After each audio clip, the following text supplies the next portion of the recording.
Archaeological discoveries have revealed that even before the arrival of Oduduwa, the legendary founder of Yoruba race, there were communities that had flourished. And many of these communities were Igbo communities. Igbo people are historically associated with massive movement from the Igbo homeland to neighboring areas. The destination of the Igbo people, or the destinations, have been northern Nigeria across River Benue. That's why I have Igbo communities in Kogi and in Benue State and some parts of Plateau. Apart from movement to northern Nigeria across Benue, the major destination of early Igbo migrants were Benin land and Yoruba land. People talk more of Igbo migration to Benin. Most people don't know that that migration went beyond Benin to Yoruba land. We talk about how the Igbo were predominant in part of Yoruba land until, the legendary Queen Moremi delivered his people by trick and so on.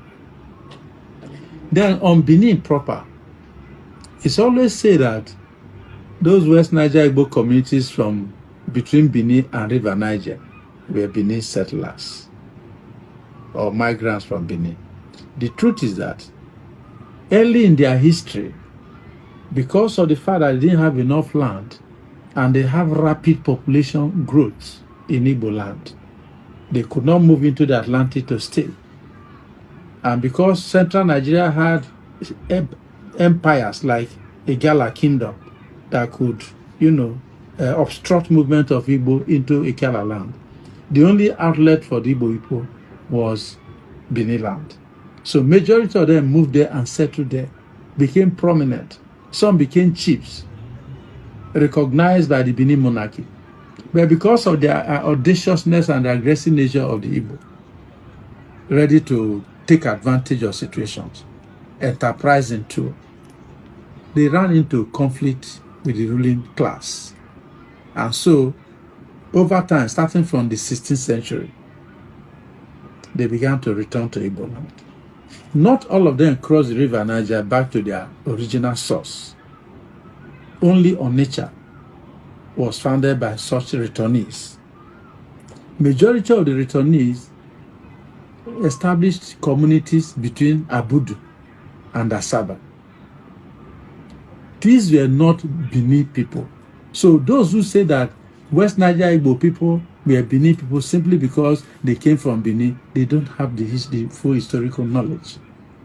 They were founded by Benin settlers, Igbo settlers in Benin. They were returnees, what professional historians call reversed migrations. So that is it. Though when they settled in these communities, Oboloko, Iseluku, Iselenkmitim, Iselazaba, and the rest of them, and Abo, migrants came from Igbo land proper and joined them. Then people came from Igala to join the teeming population. So what I'm trying to say is that it is wrong to say that West Niger Igbo communities were Benin people or are Benin people. Some of them are Benin because when the Igbo were returning, it's not as if they did not return with Benin people. Some have Benin husbands and wives.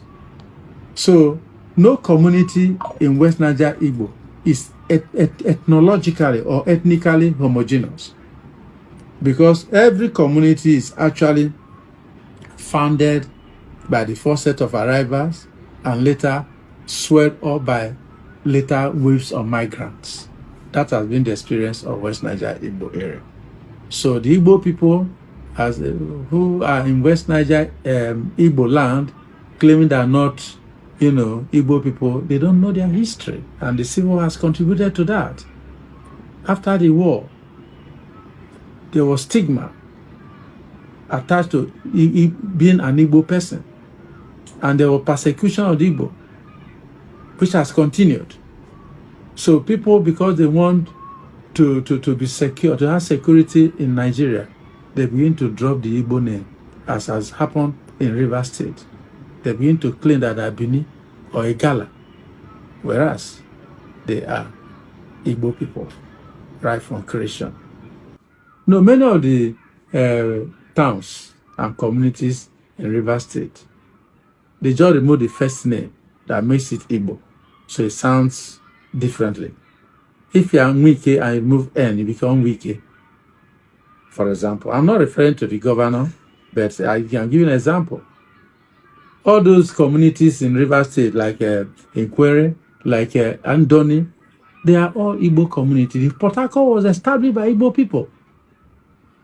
During the colonial period, many of the properties, majority of the people that called the shots were Igbo people.